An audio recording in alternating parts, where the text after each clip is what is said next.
다른 때 같으면 제가 적당히 이야기를 해서 둘러대서 보냈을 텐데 그날은 그럴 수가 없었습니다. 그 청년의 간절함 혹은 좋은 언변, 이것 때문이 아니었습니다. 그때 한창 인터넷을 달구고 있었던 한 장의 사진 때문이었습니다. 바로 우리가 잘 아는 사진을 제가 준비했는데, 아일란 쿠르디라고 하는 한 시리아 난민 소년의 사진 때문이었습니다.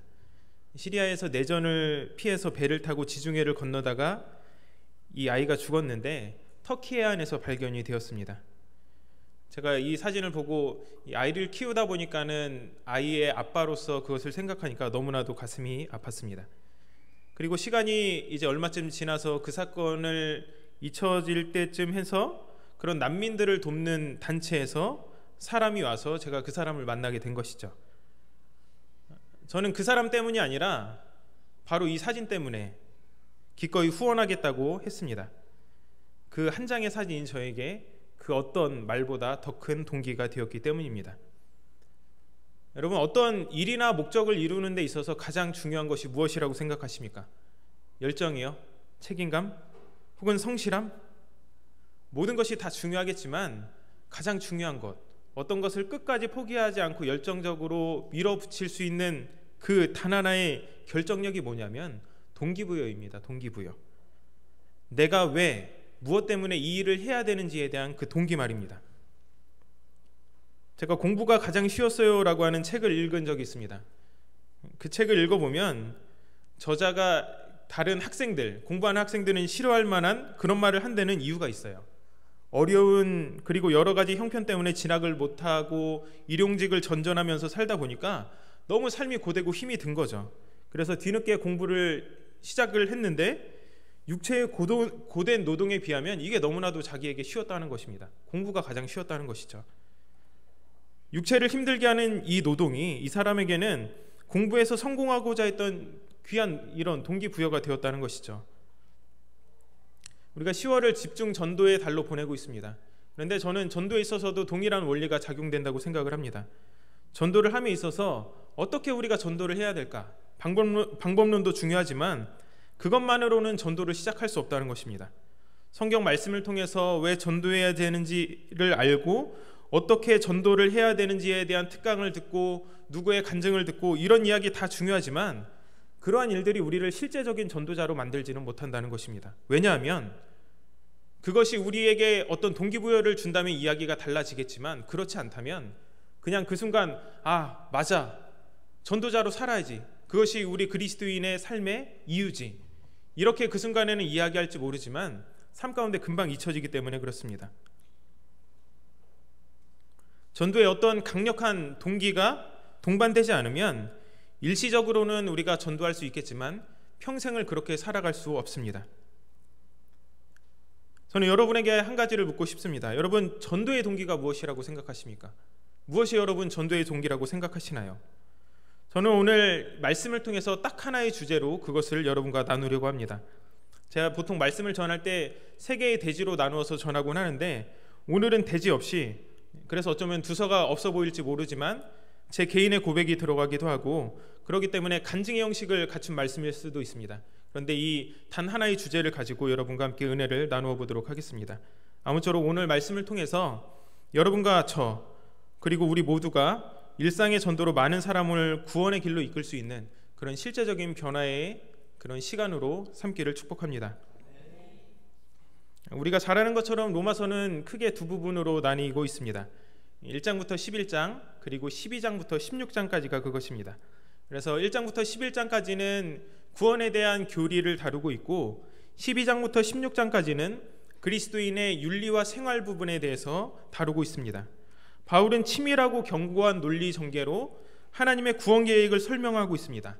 그 중에서 8장은 장엄하고도 감격스러운 고백으로서 그러므로 이제 그리스도 예수 안에 있는 자에게는 결코 정죄함이 없나니, 이렇게 시작해서 피조물까지도 구원을 바라는, 우리의 구원을 바라는 우주적인 구원에 대한 진술을 합니다. 그리고 마지막 부분, 이것이 결말로 달려가면서 점점 더 장엄해지고 큰 하나님의 사랑으로 드러나게 되는데 31절부터 39절까지는 이 모든 구원을 이루시는 하나님의 사랑, 이것을 그 무엇도 그 누구도 끊을 수 없다고 단언하면서 끝내게 됩니다. 그 무엇도 끊을 수 없는 하나님의 사랑, 그것이 우리 구원의 가장 중요한 것이다. 근데 사실 여기까지 진술을 하고 바로 12장으로 넘어가도 전혀 이상하지 않습니다. 내용이 이상하지 않아요. 연결될 수 있거든요. 그러므로 형제들아, 내가 하나님의 모든 자비하심으로 너희를 권하노니. 그러니까 이런 거죠. 자, 이제 우리는 그리스도 예수 안에 있는 끊을 수 없는 하나님의 사랑 가운데 있다. 그러므로 내가 하나님의 자비하심으로 너희를 권하노니. 이렇게 연결될 수 있다는 거죠. 이상하지 않습니다. 그런데 이 8장까지 기록한 사도 바울이 바로 12장으로 도약하지 못하도록 그의 마음을 잡아 끄는 한 가지가 있었습니다. 우리 1절과 2절의 말씀을 다시 한번 읽어보도록 하겠습니다. 시작.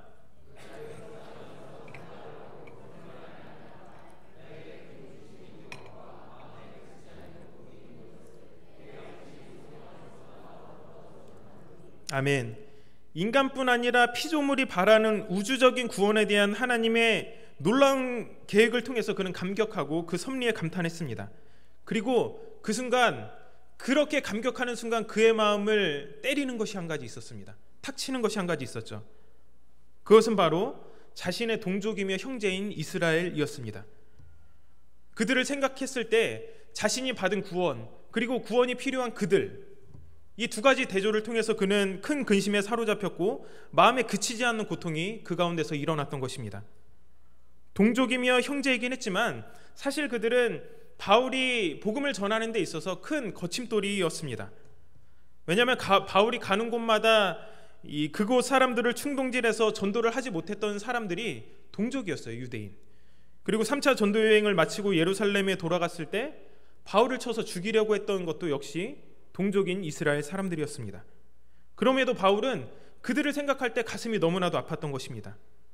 그들에게는 9장 4절부터 5절까지 말씀하고 있는 것처럼 선민으로서의 큰 특권이 있었습니다.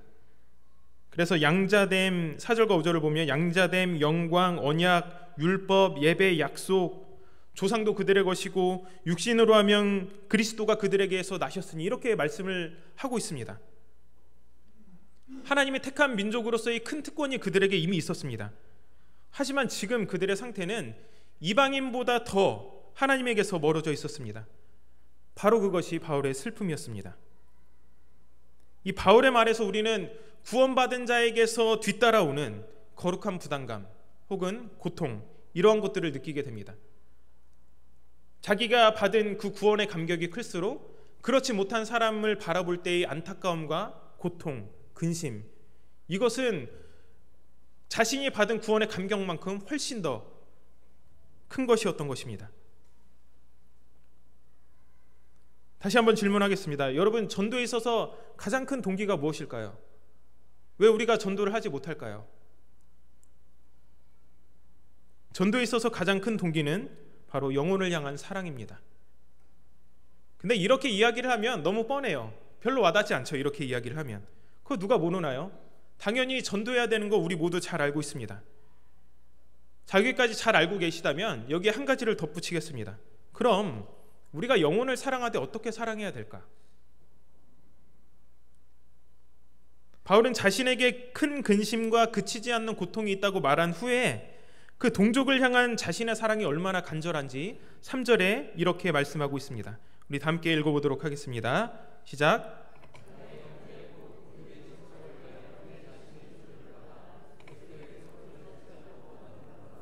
아멘. 오늘 말씀의 제목이죠. 나 자신이 저주를 받아 그리스도에게서 끊어질지라도. 여러분, 이게 정말 무시무시한 말입니다.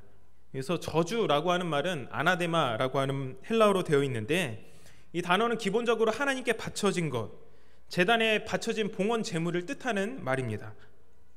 그런데 이 봉헌 제물은 사람이 사사로운 용도로 사용할 수 없고 반드시 죽여서 하나님께 바치게 되어 있습니다. 즉 진멸하여서 하나님께 바쳐진다는 뜻을 가지고 있는 단어가 이 아나데마라고 하는 말입니다. 구약 성경을 보면 이러한 용례를 여러 군데에서 찾아볼 수 있는데 바로 헤렘입니다. 헤렘. 하나님께서 가나안 땅에 가서 그 민족들을 진멸하라고 하셨을 때 그 헤렘 있지 않습니까? 이 헤렘에 다 들어가 있죠. 전쟁을 하는 그 군사들뿐만 아니라 그들의 여자, 아이, 짐승 모든 것을 다 진멸하라는 것이 이 하나님의 헤렘입니다. 이방 민족과 전쟁을 하게 될 때 그 성 안에 있는 모든 것을 사사로운 용도로 사용하지 말고 다 그냥 아예 없애버리는 것, 이것이 바로 아나데마라고 하는 단어가 가진 의미입니다. 지금 바울은 자신이 동포를 위해서 할 수만 있다면 이와 같은 저주의 멸망까지도 감수하겠다고 지금 말을 하고 있는 것이죠. 물론 이 말은 바울이 동족을 위해서 자신이 그리스도로부터 저주를 받는 것을 원했거나 그렇게 기도했었다는 의미는 아닐 것입니다. 존 머레이 목사님은 이것을 자신의 동족을 위해서 가능하기만 하면 그들을 위해 자기 자신이 기꺼이 저주를 받을 의향까지도 있다는 사실을 전제한 소원을 가진 그런 의미라고 말을 했습니다. 그러니까 이 말은 불가능하거나 비실제적인 소원이기는 하지만 강렬한 희망을 나타낼 때, 어떠한 강렬한 것을 소원할 때 쓰인다는 말이죠. 근데 여러분, 우리는 이 고백에서 바울의 위대한 사랑을 보게 되는 것입니다.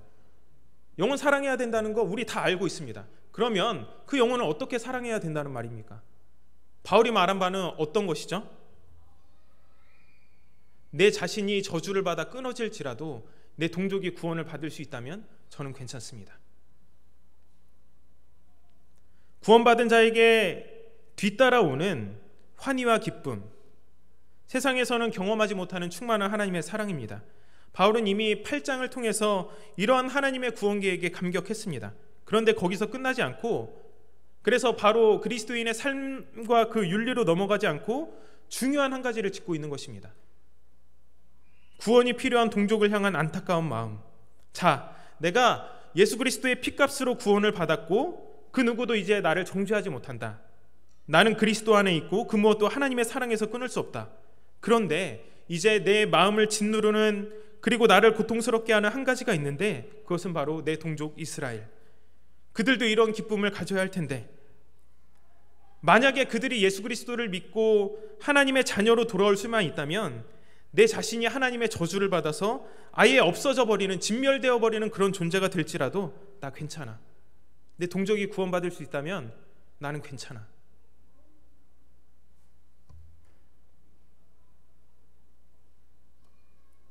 여러분에게 이런 영혼의 사랑이 있습니까? 영혼을 향한 사랑이 있습니까?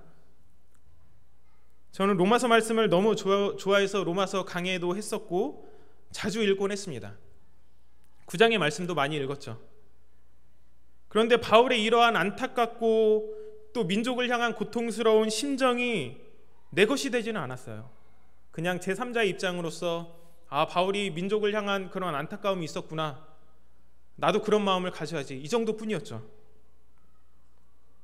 하지만 올해 초에 아버지가 돌아가시고 나서 바울의 이 고백, 9장의 고백은 가짜가 아니라 실제가 되어서 저에게 다가왔습니다. 저를 20년 넘게 묵묵히 뒷바라지하시고 돌보아 주셨던 아버지가 갑자기 돌아가셨습니다. 사고였습니다. 언제나 저는 부모님께 복음을 전할 시간이 충분히 있다고 생각을 했습니다. 너무나도 자주 잊어버리는 사실이지만 죽음은 우리의 삶의 끝자리, 잘 일어나지 않는 일이라는 그런 생각을 가지고 있었던 것이죠. 일본을 대표하는 작가인 무라카미 하루키가 쓴 상실의 시대라고 하는 책을 보면, 그 책을 보면은 이제 와타나베라고 하는 주인공이 나오게 되는데 현대인들이 느끼는 상실과 허물을 이 주인공을 통해서 보여줍니다. 그런데 이 와타나베가 느끼는 상실은 주변인들의 죽음을 통해서 그려지고 있습니다. 그리고 그 책을 통해서 작가는 이런 말을 덧붙입니다. 죽음은 우리의 삶의 끝이 아니라 가운데 자리하고 있다. 언제든지 누구에게나 일어날 수 있는 일이라는 것입니다. 이것이 현대인의 상실이라는 것이죠. 삶의 마지막 순간에 찾아오는 것이 아니라 언제, 어디서나 누구에게나 닥칠 수 있는 일이라는 것입니다. 우리는 이 사실을 알지만 망각하며 살아가고 있죠. 주변인의 죽음은 자주 일어나지 않고 우리 자신 또한 그것이 코앞으로 닥쳐오지 않는 한 의식하지 않고 살아가기 때문입니다. 왜 우리가 시간을 아껴야 될까요? 언제 어느 때 어떤 일이 일어날지 모르기 때문입니다. 여러분, 영혼을 사랑하십니까? 늘 깨어서 영혼 구원을 위해서 기도하시기 바랍니다. 혹시 가족 중에 그리스도를 아직 믿지 않는 분이 있다면 여러분 그 영혼을 위해서 정말 사랑하신다면 기도하셔야 합니다. 아니면 옛날에는 교회에 다녔지만 지금은 믿음의 길을 저버린 자녀가 있습니까? 혹은 가족 구성원 중에 이러한 사람들이 있습니까? 여러분 시간은 우리의 편이 아닙니다. 우리의 편에서 움직이지도 않습니다. 정말 내가 그 가족을 사랑한다면 언제 어떤 일이 일어날지 모르는 내일이 이르기 전에 예수 그리스도를 전해야 합니다. 그리고 무엇보다 애끓는 마음으로 그 가족이 변화되기를 위해서 기도해야 합니다. 가족 구원은 구원받은 저와 여러분이 해야 할 끝나지 않은 가슴앓이입니다. 복음은 언제나 가까운 곳에서부터 전해져야 합니다. 출애굽 당시 10번째 재앙을 앞두고 각 집의 문설주와 문인방에 어린 양의 피를 바르게 한 것은 구원이 가정의 단위로 이루어짐을 우리에게 보여줍니다. 또 주지하다시피 예수님께서 승천하시며 사도행전 1장 8장의 말씀하신 것도 그러하죠. 가장 가까운 예루살렘, 온 유대, 사마리아, 그리고 땅끝. 복음은 좁은 곳에서 넓은 곳으로 확장되어 갑니다. 어쩌면 나를 잘 아는 가족이나 친지들에게 복음을 전하는 것보다 모르는 사람에게 전하는 것이 우리에게 훨씬 쉬울지도 모릅니다. 그럼에도 우리는 어렵더라도 그래야 합니다. 왜냐하면 그 사람은 우리가 가장 가까이 하고 사랑하는 가족이기 때문입니다. 또 친척이기 때문입니다. 만약에 이 예배당 안에 있으신 분들 중에서 온 가족이 다 믿고 친척도 지인도 그러한 예수 그리스도 안에 있다면 정말로 복된 것입니다. 그런 분들은 이제 더 넓은 곳으로 나아가서 복음의 증인으로 살아가야겠죠. 모두가 구원받았다고 안일하게 있어야 할 것이 아니라 죽어가는 영혼을 향해서 나아가야 된다는 것입니다.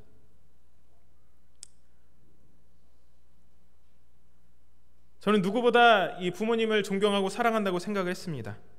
제가 예수 그리스도를 인격적으로 만나고 오랜 시간 부모님께 복음을 증거할 수 있는 시간이 있었습니다. 제가 목회자가 되기로 결단을 하고 서원한 그 이후에도 마찬가지였습니다. 저는 사역을 하는 동안 타고나지는 않지만 나름대로 괜찮은 사람이라고 저 자신을 평가했습니다. 또 영혼을 사랑한다고 여겼어요. 하지만 아버지의 그 죽음 이후 저의 모든 사고가 정지가 되었습니다. 저는 영혼을 사랑한다고 여겼고 또 그렇게 설교했지만 저는 영혼을 사랑하지 않았습니다. 예수 그리스도만이 유일한 우리의 구원자이시고 그리고 선포되어야 할 유일한 분이라고 고백했지만 저는 저 자신은 그렇게 살지 않았습니다. 내세에는 영생과 영벌이 나뉘는 심판이 있다고 믿고 그렇게 살아가는 사람이라고 외쳤지만 이것을 실제가 아닌 지식으로 여겼습니다. 가장 사랑했던 한 분의 죽음 앞에 이렇게 거짓된 제 신앙의 실체가 드러나게 되었습니다. 여러분, 저는 영혼을 사랑하지 않았습니다. 다른 사람이 할 수 있는 만큼만 사랑했고 그것이 사랑이라고 여겼습니다. 몇 주 전 주일에 아침 주보를 보다가 말씀 제목을 읽고 가슴이 탁 막혔습니다. 사랑하는 사람과 영원히 이별하지 않으려면.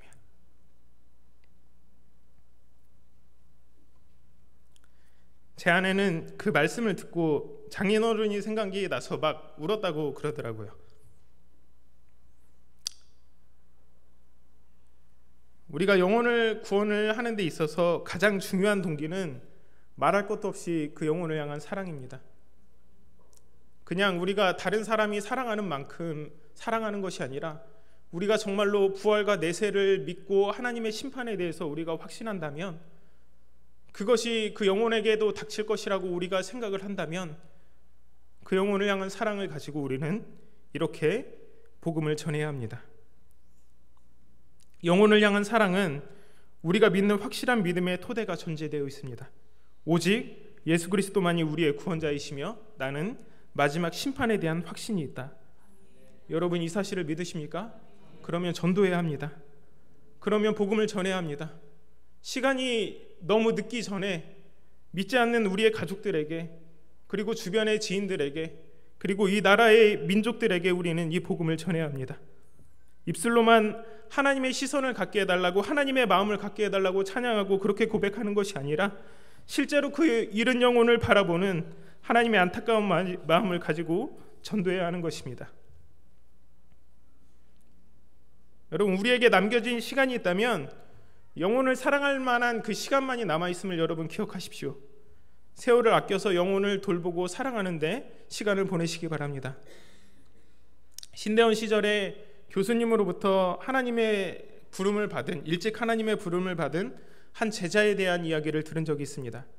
이분은 서울대 철학과를 졸업하시고 촉망받는 미래를 내던지고 신학교에 와서 공부를 하셨습니다. 공부하는데 열심을 내고 영혼을 사랑하던 청년이었습니다. 그러던 어느 날 26살이 되던 그때 갑자기 피를 토하고 죽었습니다.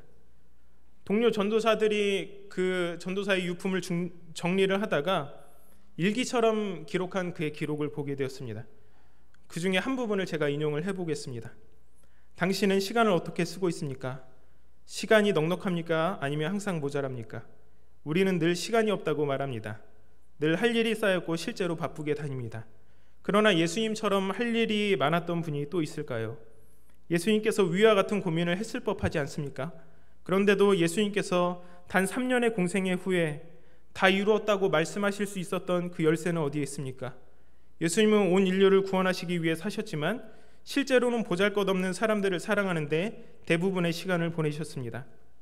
우리는 대를 위해 소를 희생한다는 지혜로운 명분 아래 냉랭한 거절의 손을 내밉니다. 우습지 않습니까? 예수님만큼 대의를 품은 자가 또 누가 있습니까? 예수님은 창녀나 다름없는 한 이방 여인을 구원하시려고 지칠 때까지 걸어가서 생명수를 담은 손을 내미셨습니다. 그저 그는 순간순간 영혼으로 사랑하셨습니다. 아무도 눈여겨보지 않고 작고 낮은 자들만 골라서 사랑하셨습니다. 당신이 어떤 일을 하든지 어떤 환경에 있든지 간에 당신은 천한 한두 명의 형제를 사랑하는 데 시간을 쓰십시오. 당신의 전 시간을 영혼 사랑이라는 잣대를 들고 낱낱이 점검하십시오. 모든 사람이 시간 낭비라고 말하는 일일지라도 그 일이 한둘에 소외된 영혼을 사랑하는 일이라면 하시기 바랍니다. 당신은 무엇을 하려고 바쁘십니까? 그리스도인은 작은 예수입니다.